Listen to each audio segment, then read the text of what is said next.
Bismillahirrahmanirrahim. Alhamdulillahirabbil alamin wal 'aqibatu lil muttaqin fala 'udwana illa 'alal zalimin. Asyhadu an la ilaha illallah wahdahu la syarika lahu wa asyhadu anna Muhammadan 'abduhu wa rasuluhu wa safiyyuhu min khalqihi wa khaliluhu Muhammadin sallallahu alaihi wasallam wa ala alihi wa sahbihi kiram. Yaqul Rabbuna jalla sya'nuhu fi muhkami tanzilih ya ayyuhalladzina amanu taqullaha haqqa tuqatih wa la tamutunna illa wa antum muslimun. Kaum muslimin dan muslimat sidang jamaah salat subuh yang diberkahi oleh Allah Subhanahu wa taala. Dalam satu hadis Imam Bukhari, baginda Rasul sallallahu alaihi wasallam beliau bersabda, "Wa innal anbiya la yarisu dinaran wala dirhaman wa indama warisul ilma faman akhadahu falyakhudhu bihawdin wafirin." Ketahuilah oleh kalian, sesungguhnya para nabi itu tidak pernah mewariskan dinar wala dirham. Itu perbedaan nabi dengan kita. Nabi mewarisi, tidak diwarisi secara duniawi. Bapaknya wafat, beliau memiliki sedikit warisan dari Abdullah bapaknya. Ada pedangnya, ada budaknya. Tapi ketika beliau wafat, kunnal anbiya naris wala nuras. Kami para nabi tidak diwarisi. Fatimah datang kepada Abu Bakar meminta, "Mana warisan dari bapakku?" Abu Bakar mengatakan, "Wa kana alaihi salatu wasallam yaqul kunna narisu wala nuras." Para nabi tidak diwarisi. Tapi dalam hadis tadi baginda Rasul mengatakan, "Wa innama narisul ilm." Yang kami wariskan itu cuma ilmu. Kalau warisan bapak kita bolong-bolong supaya dapat dengan jumlah yang banyak, maka Rasul mengatakan, "Faman akhadahu falyakhudhu bihabdin wafir." Siapa yang ambil ilmu, jangan ambil cilet-cilet, jangan ambil sedikit-sedikit. Karena orang tidak butuh kepada yang sedikit. Falyakhudh bihabdin wafir. Apapun ilmu yang Anda tekuni, tapi hendaknya Anda mengambilnya dalam jumlah yang banyak. Ini dimaksud oleh baginda Rasul sallallahu alaihi wasallam. Tentunya kata para ulama, tidak ada ilmu yang lebih asyraf, lebih mulia, lebih dibutuhkan, yang kesalahan di dalamnya lebih fatal dibandingkan ilmu tentang Allah, ilmu tentang akidah, ilmu tentang keimanan. Ini jamaah rahimani wa rahimakumullah. Pembahasan terakhir kali kita bicarakan pada beberapa pertemuan yang lalu, kita berbicara tentang syarat diterimanya ada dan diterimanya ibadah. Di situ pengarang kitab kita Hafidh Al-Hakami mengatakan ada 3 syarat. Sidqul azimah, keinginan yang tulus dan kuat untuk melakukan. Ini syarat adanya ibadah. Tanpa keinginan tidak ada ibadah. Sedangkan 2 syarat lainnya, kata Imam Hafidh Al-Hakami, itu syarat diterima. Ibadah sudah ada, kapan ibadah itu diterima? Beliau mengatakan syarat kedua itu ikhlas. Dan yang ketiganya muwafaqatis syara', sesuai dengan syariah. Jadi 3 syarat. Yang pertama keinginan yang kuat, karena tanpa keinginan ini ibadah itu tidak ada. Kalau tanpa keinginan ini, maka yang muncul bukan ibadah, yang muncul cuma taswif dan amani, angan-angan belaka. Walaysal imanu bil amani, iman itu bukan angan-angan. Ente taubat, kapan nanti Allah lapangkan, insya Allah saya qiyamul lail. Selesai dari pekerjaan ini, insya Allah saya lakukan ini. Kalau ini sudah saya tuntaskan, insya Allah saya fokus ke sini dulu. Taswif dan amani, angan-angan. Iman itu bukan amani, kata baginda Rasul. Iman itu bukan angan-angan. Iman itu kerja, bukan angan-angan. Jadi ada golongan yang dia di ikhlasnya baik, muwafaqati syara', sesuai dengan syariah baik, tapi keinginan untuk ibadah ini sangat lemah. Ada orang seperti itu. Ada orang yang terpenuhi syarat pertama dan syarat kedua tapi tidak terpenuhi syarat yang ketiga. Keinginan ibadahnya menggebu-gebu, ikhlasnya luar biasa, tidak perlu dipertanyakan, tapi yang perlu dipertanyakan ibadah yang dilakukan tidak sesuai syariah. Ini banyak sekali. Kalau tempat tidak disyariatkan, kita bisa meneteskan air mata. Galak lonjak kedih, tekli itu. Meneteskan air mata, khusyuknya, ikhlasnya, keinginan yang kuatnya. Tapi ketika kita pertanyakan, itu sesuai tidak dengan syariah. Di sini jatuhnya. Ada yang ketiga, barangkali banyak di antara kita punya keinginan sesuai dengan syariah, tapi tidak punya keikhlasan. Kita sering menertawakan orang lain yang bukai pubut bid'ah lum, kai pubut je, kai pubut je. Kita sendiri tidak melakukan. Membid'ahkan cara zikir tertentu, kemudian kita tidak berzikir. Lisan kita kering daripada zikir. Maka ini semuanya salah. Yang benar itu harus terpenuhi 3 syarat. Sidqul azimah. Apa sidqul azimah? Kita jelaskan pada pertemuan yang lalu sesuai dengan pembahasan Imam Hafidh Al-Hakami, tarkut takasul wat tawani wa badlul juhud. Tinggalkan semua rasa kemalasan. Yang tinggalkan. Kalahkan nafsu kita dengan keinginan ibadah kita.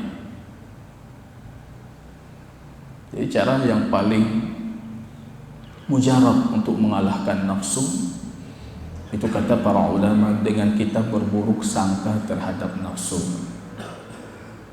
Ini cara paling mujarab, berburuk sangka. Dalam Al-Quran, ketika ibu Musa ragu-ragu untuk melemparkan Musa yang sudah ditempatkan di dalam satu tempat, melemparkan ke sungai Nil. Keraguan-raguan itu keinginan nafsunya ibu Musa. Tiba-tiba Allah mengatakan, alki, lemparlah. Kamu tidak ada punya urusan lain, bukan tugasmu itu, tugasmu lempar. Datang para penyihir Fir'aun, Musa dalam kondisi ketakutan. Wa alki khaufan, hilangkan ketakutan dan lempar tongkatmu dan dia akan jadi seekor ular. Berburuk sangka. Karena nafsu kita itu tidak pernah menginginkan kebaikan untuk kita. Kalau Anda berburuk sangka demikian, Anda tahu kalau nafsu kita tidak pernah menginginkan kecuali keburukan. Dia tidak pernah menginginkan apa yang Allah inginkan. Berburuk sangka. Jadi kalau pagi tadi mau berangkat, nafsu kita mengatakan jangan dulu, tak perih seatu mantang awai tak beile tak perih seatu. Itu sebenarnya dia sedang menuntun kita kepada keburukan. Sepatutnya kita berburuk sangka. Hana betul, yang betul langsung berangkat. Berburuk sangka itu cara paling mujarab. Terkutakasur, jangan malas.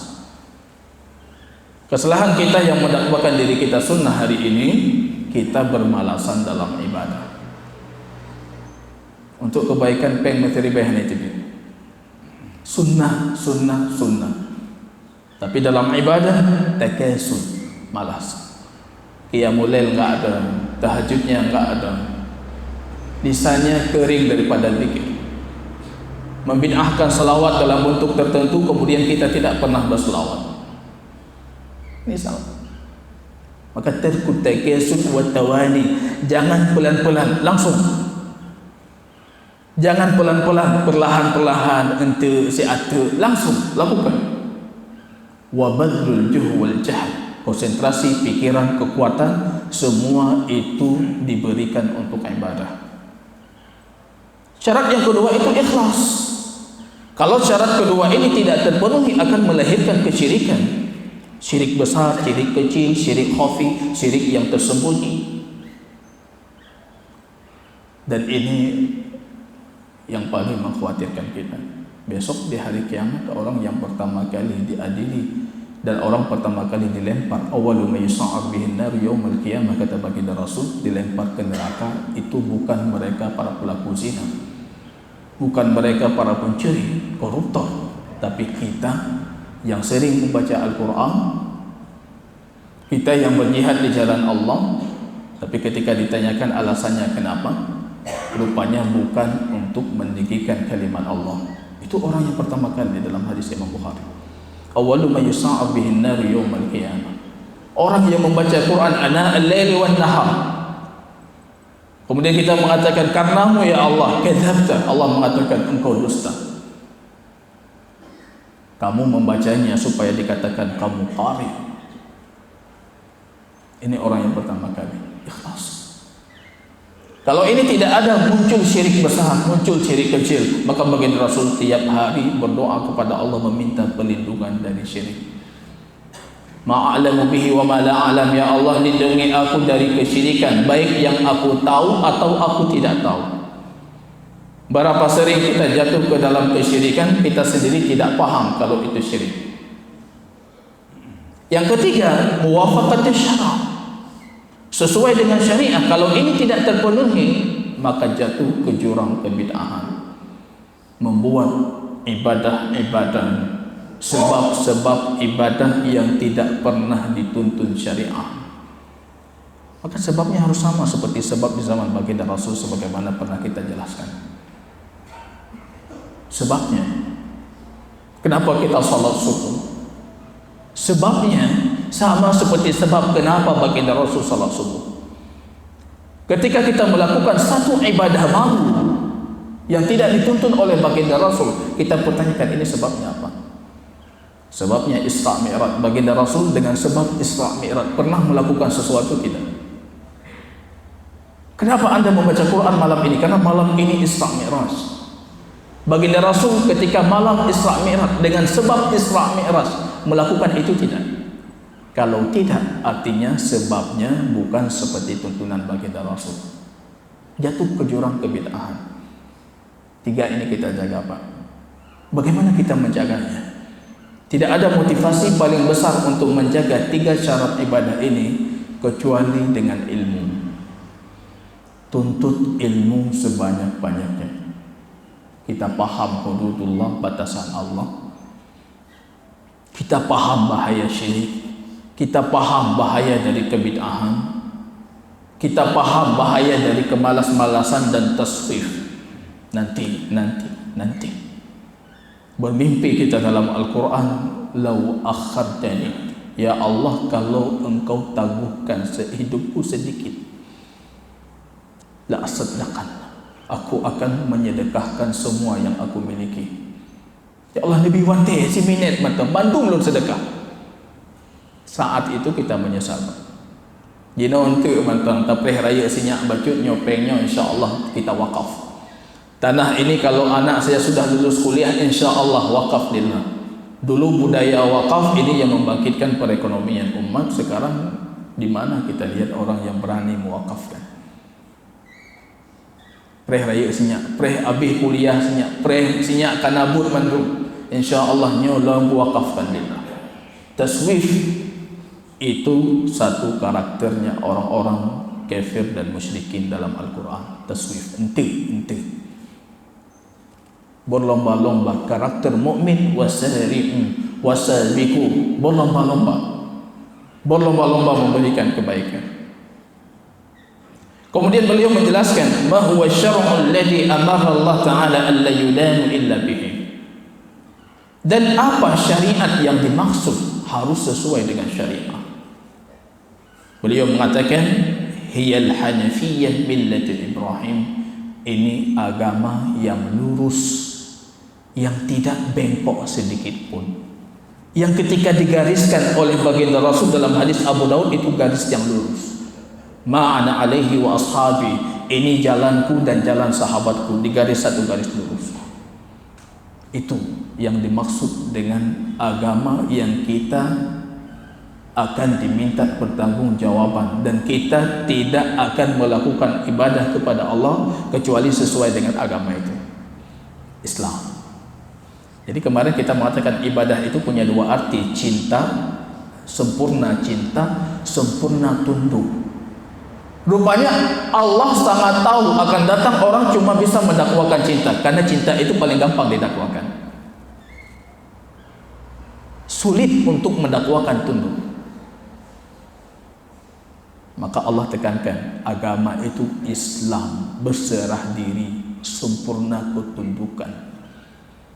Tidak dinamakan agama kita dengan dinul mahabbah, dinul salam, agama cinta, tapi agama ketundukan, berserah diri. Rupanya jadi satu syarat ketika kita berbicara Islam, tunduk. Dan itu yang membuktikan cinta. Ini kalau kita tunduk, itu membuktikan kita cinta. Tunduk terhadap syariah baginda Rasul, ini membuktikan kalau kita mencintai baginda Rasul. Tunduk. Maka muallim pengarang kitab kita mengatakan, Islam itu secara definisi para ulama menjadikan Islam itu dalam 3 kategori. Yang pertama, Islam dalam makna yang umum. Semua makhluk Tuhan Muslim, karena semuanya berserah diri kepada Allah. Kalau sakit semua harus menahan sakit. Ketika datang ajal, kafir, fasik, munafik, tetap ajalnya datang.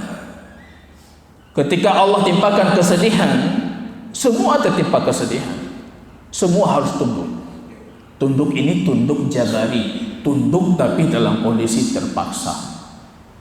Ini Islam secara umum. Tapi bukan ini Islam yang dimaksud. Kita tunduk. Mau tidak mau ajal akan datang.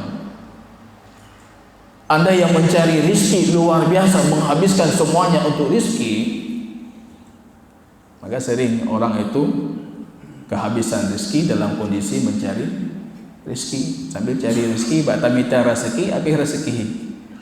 Ini kondisi kita. Abih rezeki, batamita rezeki. Kita kejar, rupanya disitulah, di saat kita mengejar rizki, di situ kita kehabisan rizki. Ada orang yang menghabiskan semua waktunya untuk rezekinya dan tidak memberikan waktunya untuk Allah, dia juga akan menerima ajalnya. Yang tidak terlalu peduli dengan rezekinya, semua dia gantungkan kepada Allah, dia juga akan menerima ajalnya. Ini kita perhatikan, ini Islam, tapi Islam dalam makna yang umum. Kemudian beliau mengatakan ada makna yang lebih khusus. Itu Islam, agama seluruh para nabi. Inna ad-dina indallah Islam. Agama di sisi Allah cuma Islam. Islamnya Adam, Islamnya Ibrahim, agama Hanafiyah, agama yang lurus, itu semuanya Islam. Tapi ketika diutus baginda Rasul, pemaknaan Islam itu makin disempitkan. Islam cuma agama yang dibawa oleh baginda Rasul sallallahu alaihi wasallam. Jadi dah sempit sekarang. Ini yang dimaksud dalam firman Allah, wa may yabtaghi ghayra al-islam dinan fala yuqbal min. Siapa yang mencari selain agama Islam, maka tidak akan pernah diterima darinya. Itu agama Muhammad. Marah baginda Rasul ketika Umar di tangannya itu ada 2 potongan lembar dari Taurat. Umar iseng-iseng membaca Taurat, membawa kitab Taurat di tangannya, lembaran dari Taurat. Baginda Rasul mengatakan, "Lau kana akhi Musa hayyan," kalau sekiranya saudaraku Musa alaihissalam masih hidup, "ma wasi'ahu illa tiba'i." Tidak ada yang layak dia lakukan kecuali dia harus mengikutiku. Isa juga akan diturunkan di akhir zaman, tapi kondisinya akan berbeda. Isa di akhir zaman akan jadi pengikut baginda Rasul, bukan nabi terakhir pembawa agama baru. Jadi kembali, yang boleh di syariatnya dulu tidak boleh dalam syariah Muhammad. Isa di akhir zaman turun dan akan mengatakan itu tidak boleh karena syariat Muhammad tidak membolehkan. Ini Isa. Maka Isa itu dijuluki sebagai Nabi, Rasul, Sahabi, sahabat Rasul, dan dijuluki sebagai pengikut Rasul. Sahabi karena pernah berjumpa dengan baginda Rasul ketika Isra Mi'rajnya, dan beliau pengikut baginda Rasul, karena besok akan turun lagi mengikuti baginda Rasul. Ini yang paling lengkap dari para nabi itu Isa. Nabi, Rasul, sahabat baginda Rasul, dan beliau juga akan jadi pengikut baginda Rasul. Ma wasi'ahu illa tibai. Tidak ada yang lapang untuk dia lakukan kecuali dia harus mengikutiku. Agama ini yang jadi standar tadi, ibadah kita diterima tidak sesuai dengan Islam, bukan. Ini yang jadi standar. Sesuai dengan Islam, tidak ada lain yang sesuai dengan aturan Islam, kitab Allah, sunnah baginda Rasul. Kemudian beliau ingin mempersempitkan definisi daripada Islam. Beliau bertanya, mengatakan kam maratibud dinil Islam, berapa tingkatan agama Islam? Wa huwa thalasu maratib, dia 3 tingkatan: Islam, iman, ihsan. Kita langsung teringat kepada hadis panjang riwayat Imam Muslim, hadis Jibril. Para ulama mengatakan kalau Al-Fatihah itu ummul kitab, induk dari Al-Quran, maka hadis Jibril itu ummus sunnah, induk dari seluruh hadis baginda Rasul. Semua kita tahu hadisnya panjang. Hadis banyak para ulama menulis satu buku cuma dengan isi faedah dari satu hadis ini. Hadis Jibril, riwayat Imam Muslim. Detailnya disebutkan dalam hadis Imam Muslim. Suatu ketika baginda Rasul bertanya kepada para sahabat, saluni, kenapa kalian tidak bertanya kepadaku? Para sahabat diam, tidak mau bertanya. Karena rupanya dalam riwayat yang lain disebutkan sebelumnya para sahabat banyak bertanya, sehingga baginda Rasul marah. Bertanya ini, bertanya itu, ada yang, ya Rasulullah, waman abi, siapa bapakku? Bapakmu si fulan. Ya Rasulullah, waman abi, siapa bapakku? Siapa bapakku? Akhirnya banyak yang meragukan siapa bapaknya. Ingin kepastian dari baginda Rasul secara wahyu, bapaknya siapa. Padahal untuk menjadikan itu bapak anda tidak butuh wahyu. Baginda Rasul berusaha. Umar mengatakan raditu billahi rabba bil Islam dinan. Tiba-tiba di pertemuan selanjutnya baginda Rasul bertanya, saluni, kenapa kalian tidak bertanya kepadaku? Seluruh para sahabat terdiam. Diam mereka. Tiba-tiba ittala alaina rajulun sawadu bayadhi siyam wa syadad bayadhi syam, sawadi syam. Datang sosok laki-laki tiba-tiba muncul dalam kondisi baju sangat putih, rambut sangat hitam. La yura alaihi atharus safar, tidak nampak kalau dia melakukan perjalanan jauh, padahal kami semua tidak mengetahuinya, kata Umar. Hadis ini dalam riwayat Imam Muslim itu ada sebab urut kenapa hadis ini dituturkan oleh Abdullah ibnu Umar dari Umar. Rupanya di Basrah ketika itu, jadi kita lihat, kalau bisa kita simpulkan, kesesatan pertama muncul di umat Muhammad itu kesesatan tentang takdir. Itu muncul para sahabat masih hidup, dan banyak di antara mereka masih hidup. Muncul di Basrah. Ada sosok bernama Ma'bad al-Juhani. Ma'bad al-Juhani. Dia mengatakan innal amru unuf. Semua penciptaan ini itu bermula dari awal sesuatu. Tidak ada pentakdiran. La qadar. Tidak ada takdir-takdir. Yang ada terjadi. Ini dimunculkan oleh Ma'bad al-Juhani. Tiba-tiba ada 2 orang dari kota Basrah yang mencintai ilmu, ingin mencari kepastian perkataan seperti itu benar tidak. Bernama Yahya ibnu Ya'mar dengan Humaid ibnu Abdurrahman. Maka mereka pergi untuk menunaikan haji, mencari sahabat baginda Rasul yang punya sumber ilmu otentik dari baginda Rasul. Jadi siapa yang dicari itu yang punya ilmu langsung dari baginda Rasul. Mereka mengatakan idza laqina ahadan min ashabin Nabi sallallahu alaihi wasallam, kalau nanti kita sampai di sana berhaji, Kalau Allah takdirkan kita berjumpa dengan sahabat baginda Rasul, kita akan menanyakan ini, betul tidak yang mereka katakan? Mereka pergi salat di Masjidil Haram, tiba-tiba melihat sosok yang masuk, seluruh para orang-orang di sekitarnya itu memperhatikan gerak-geriknya. Mereka bertanya, ini siapa? Itu Abdullah ibnu Umar. Menjumpai Abdullah ibnu Umar, kemudian beliau mengatakan, fa inna min kibalina nasun yasumuna. Ada orang-orang di belakang kami di Basrah itu yang mengatakan tidak ada takdir-takdir, yang ada perkara itu kalau terjadi ya terjadi. Enggak ada Allah mentakdirkan, Allah mengetahui. Allah tidak tahu sesuatu kecuali sesuatu itu sudah terjadi. Jadi beda jauh dengan apa konsep Islam yang mengatakan semua itu sudah ditakdirkan.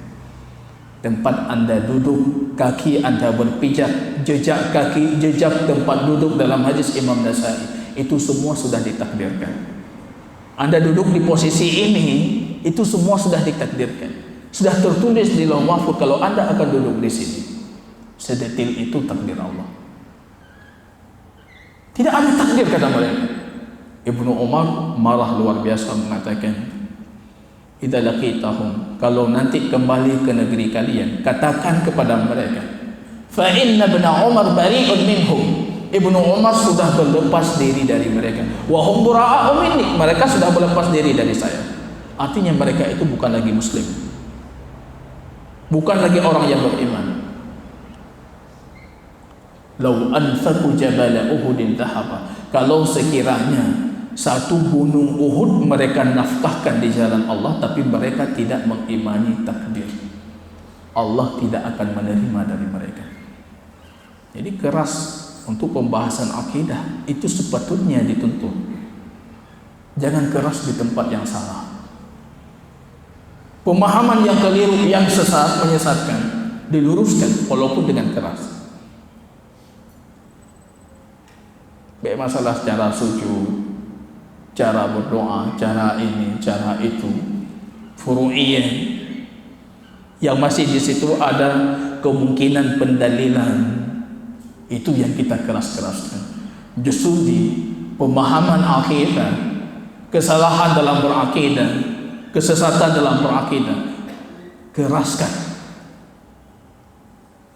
Mereka sudah berlepas diri dari itu, dan aku sudah berlepas diri dari mereka. Aku mendengar dari Umar, ini ceritanya. Umar duduk bersama baginda Rasul mengatakan, bainama nahnu julusun indan Nabi, ketika kami duduk bersama Nabi, duduk dalam kebaikan tidak pernah merugi. Duduk dengan orang saleh, dengan orang berilmu tidak pernah merugi. Pasti ada kebaikan. Pasti ada kebaikan. Kami duduk bersama Nabi, tiba-tiba muncul sosok, bajunya putih luar biasa, rambutnya hitam pekat luar biasa. La ya'rifu minna ahadun, tidak ada dari kami yang mengenalnya. Kok tahu Umar semuanya tidak mengenal? Karena Umar dalam hadis yang lain melihat, rupanya para sahabat baginda Rasul menoleh, melihat ini siapa. Umar langsung mengatakan, la ya'rifuhu minna ahadun, tidak ada di antara kami yang mengenalnya. Mengajarkan kita bagaimana cara duduk dalam majlis ilmu, mengajarkan kita bagaimana seharusnya kita dengan orang yang mengajarkan kita kebaikan.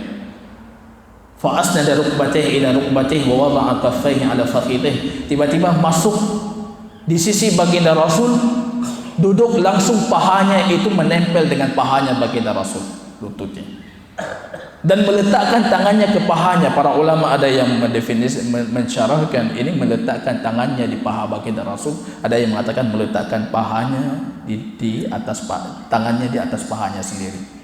Artinya duduk Jibril dalam kondisi tangannya di atas paha. Ana memang nyo tiga kena tiga kedih mita tago mita nyo mita ji, padahal bukan dalam kondisi kita layak untuk itu. Buka ini, buka itu. Jibril mengajarkan kita. Ilmu itu didapatkan dengan kondisi penuh keadaban dan akhlak. Duduk luar biasa. Para sahabat ini tercengang, ini siapa? Kok tiba-tiba sudah duduk seperti itu, posisi tangannya semuanya seperti itu. Beliau bertanya, wa ma huwal Islam? Wa ma huwal iman? Apa itu iman? Apa itu Islam? Pertama kali baginda Rasul mengatakan Islam an tashhad, syahadah, rukun Islam. Syahadah, salat, puasa, zakat, haji. Tiba-tiba Jibril mengatakan, para sahabat belum tahu ini siapa. Sadaqta. Betul yang kamu sebutkan tadi, betul. Fa'ajibna lahu, kata Umar, ini aneh, dia yang bertanya, dia yang membenarkan. Kebiasaannya orang bertanya karena tidak paham, tapi ini orang bertanya karena dia paham. Artinya boleh Anda bertanya kalau Anda sudah tahu jawabannya, tapi Anda inginkan jawabannya itu diketahui oleh orang lain juga. Jadi lo kalau buku tanya lo, tanyakan, barangkali orang lain belum mengetahuinya, tapi bukan untuk menguji. Nyata tes puna ilmu gonya buhana. Nah itu yang tidak boleh. Tapi tanyakan, sadaqat, benar apa yang engkau sebutkan? Wa ma huwal iman? Kemudian bertanya tentang iman. Lebih mengerucut Islam, kemudian bertanya tentang iman. Amal yang zahir, yang nampak, kemudian masuk ke amal yang tidak nampak. Keyakinan-keyakinan. Apa itu iman? Disebutkan oleh baginda Rasul 6 rukun iman. Beriman kepada Allah, beriman kepada malaikat, beriman kepada kita, beriman kepada Rasul, beriman kepada takdir. Di sini yang jadi dalil Ibnu Umar, mereka tidak beriman. Kenapa? Karena mereka mengingkari takdir. Mengingkari takdir. Ini qadariyah, bid'ah yang pertama dalam Islam. Banyak di antara kita, Pak. Syiah akidahnya dalam takdir qadariyah. Jadi qadariyah itu bukan sekte dia, tapi pemikiran. Yang pemikiran ini diambil oleh banyak sekte. Salah satu sektenya Mu'tazilah, Syiah. Kemarin ketika wafatnya di rudalnya Qasim Sulaimani, kita turut berduka cita. Sedih luar biasa. Komandan kaum muslimin, komandan negara Islam, panglima negara Islam. Padahal di Timur Tengah ini orang yang menumpahkan darah kaum muslimin. Mereka punya keyakinan qadariyah dalam i'tiqad pembahasan takdirnya. Kalau Ibnu Umar masih hidup, Ibnu Umar akan mengatakan, antum bura'a, kalian sudah berlepas diri dariku. Wa ana bari'un minkum, dan aku berlepas diri dari kalian. Jadi jangan macam-macam tentang akidah. Kita berpikir akidah cuma i'tiqad, cuma sesuatu yang kita yakini. Tapi sesuatu yang Anda yakini, kesalahan di dalamnya lebih fatal dibandingkan kesalahan di tempat lain. Akidah. Kayak ini penting kita menghadiri. Apalagi bentuk kajian kita ini silsilat pertanyaan, rangkaian pertanyaan, 200 pertanyaan yang dirangkum oleh Hafidz Al-Hakami, dan jawabannya itu ayat Allah, hadis baginda Rasul, tidak ada lain-lain. Jangan pertanyaan 1 sampai 50 hadir, 50 selanjutnya tidak hadir, tiba-tiba 150 sudah hadir lagi, Pak. Tidak nyambung nanti. Tidak nyambung. Apalagi ini makin masuk ke dalam, makin masuk ke pembahasan-pembahasan besar tentang takdir, tentang sifat Allah, tentang nama Allah, pembahasan-pembahasan besar. Kalau Anda hadir sekali, tidak hadir 3 kali, ini tidak nyambung. Ini silsilah rangkaian. Usahakan kalau memang berkenan untuk terus hadir. Fatal kesalahan dalam akidah. Kemudian yang terakhir beliau bertanya, wa ma huwal ihsan? Apa itu ihsan? Tingkatan tertinggi yang punya 2 kategori, musyahadah. Paling tinggi seolah-olah Anda sudah melihat Allah, padahal walaupun Allah itu tidak terlihat dengan kasat mata ketika kita di dunia. Akidah Ahlus Sunnah, ketika kita di akhirat di surganya Allah, kita akan melihat Allah. Tapi di dunia Allah hijabkan dirinya dari penglihatan kita. Mampu beribadah seolah-olah kita sudah melihat Allah. Wa illam tarahu, kalau tidak mampu, fa innahu yarak, harus engkau yakini Allah melihatmu. Jadi ini tingkatan paling rendah dari ihsan, muraqabah. Kita paham dan sangat tahu kalau Allah sedang mengawasi. Tadi ketika kita salat dari semenjak kita Allahu Akbar takbir, Allah mengawasi. Kira-kira kalau kita berada dalam pengawasan Allah, Allah melihat takbir kita betul tidak? Letak tangan kita betul tidak? Cara kita mengucapkan takbir itu betul tidak? Lanjut tadi, Allah mengawasi terus. Kekhusyukan tidak muncul kecuali muraqabah itu sudah dihadirkan. Jadi kalau muraqabah tidak mungkin tidak khusyuk. Allah sedang melihat, Allah sedang mengawasi. Allah yang melihat kita itu punya nama dan punya sifat. Salah satu di antara sifatnya Allah khabirun, ayat yang dibacakan tadi oleh Pak Imam. Wa huwal latiful khabir. Allah itu maha latif, maha lembut, dan Allah itu maha mengetahui, sangat tahu apa yang Anda lakukan. Alimun, sangat penuh keilmuan dan mengetahui segalanya. Yang sudah terjadi, belum terjadi, yang akan terjadi, yang tidak terjadi, yang tidak terjadi, kalau dia akan terjadi, bagaimana akan terjadi, itu pun Allah tahu. Bukan cuma itu nama Allah. Allah punya nama Muhaimin, yang memberikan kita waktu ketika kita melakukan kesalahan, tapi Allah memberikan kita tempo. Melihat ini, balik lagi enggak? Dan Allah tahu kita balik atau tidak. Dan Allah punya nama yang membalas dendam, mutakabbir, yang penuh dengan kesombongan. Itu nama-nama Allah. Allah mampu mengambil Anda ketika Allah menghendakinya.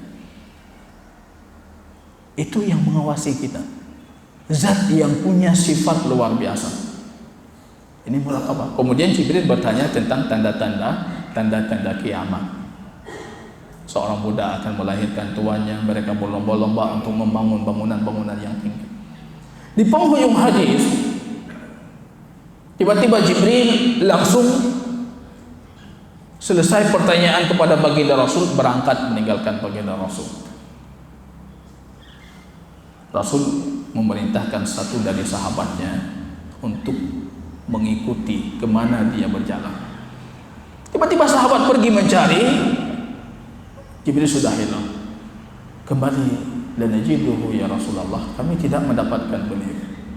Rasul mengatakan, fa innahu Jibril, yang datang tadi itu Jibril, atakum yu'allimukum dinakum, datang kepada kalian untuk mengajarkan kalian agama kalian. Di sini kesimpulannya, mengajarkan kalian agama kalian. Apa agama kalian? Islam, iman, ihsan. Ini tingkatan. Pengarang kita mengatakan salasu maratib, 3 tingkatan dari Islam wal iman wal ihsan, wa kullu wahidin minha idza utlika syamil ad-din kullah.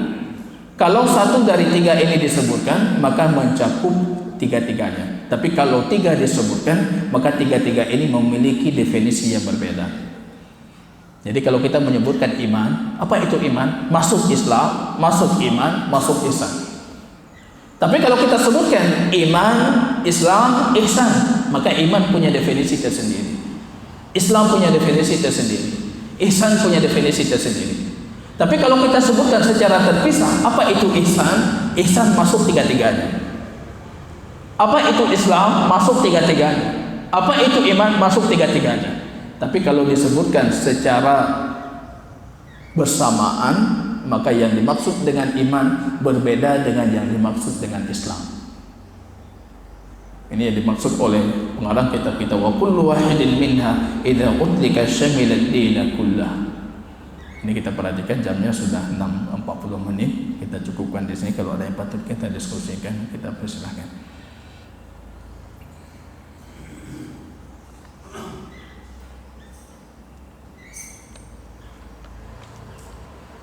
Ada yang harus kita diskusikan?